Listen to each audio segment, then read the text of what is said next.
तस्वीर देख रहे हैं आप, ये तस्वीर है WMCC की मीटिंग की।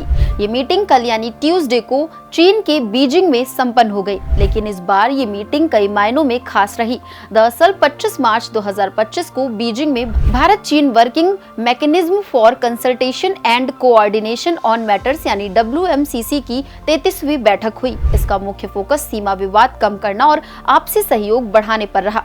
लेकिन इस बार चर्चा सिर्फ सीमा तक सीमित नहीं थी, अमेरिका की बदलती नीतियों का असर भी इसमें देखने को मिला। इस दौरान भारत और चीन सीमा के पास बहने वाली नदियों के साथ साथ कैलाश मानसरोवर यात्रा से जुड़े मुद्दे पर बात हुई और साल के अंत तक एक और मीटिंग करने पर सहमति बनी है। इसके साथ दोनों देशों ने लाइन ऑफ एक्चुअल कंट्रोल यानी LAC की मौजूदा सिचुएशन को रिव्यू किया और माना कि रिश्ते सुधारने हैं तो सीमा पार सहयोग और आदान प्रदान की शीघ्र बहाली यानी अर्ली रिजम्पशन और शांति जरूरी है। नवंबर 2024 में पूर्वी लद्दाख के डेमचोक और देपसांग इलाकों में दोनों सेनाएं पीछे हटी, जिससे पेट्रोलिंग दोबारा शुरू हो गई। लेकिन कुछ एरियाज में पेट्रोलिंग के नियमों को लेकर अभी भी क्लैरिटी नहीं है।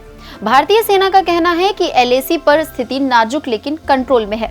लोकल अधिकारियों को वहां की प्रॉब्लम से निपटने की रिस्पॉन्सिबिलिटी दी गई है। ऐसा माना जा रहा है कि भारत और चीन के रिश्ते में ये चेंज अमेरिका की सख्त विदेश नीति के चलते देखने को मिल रहा है। दरअसल ट्रंप प्रशासन ने चीन पर कई व्यापारिक और सैन्य प्रतिबंध लगाए हैं, जिससे बीजिंग पर दबाव बढ़ा है। भारत के साथ अमेरिका की बढ़ती मिलिट्री पार्टनरशिप को चीन गंभीरता से ले रहा है और इसी कारण बीजिंग अब भारत के साथ तनाव कम करने की स्ट्रेटेजी अपना रहा है।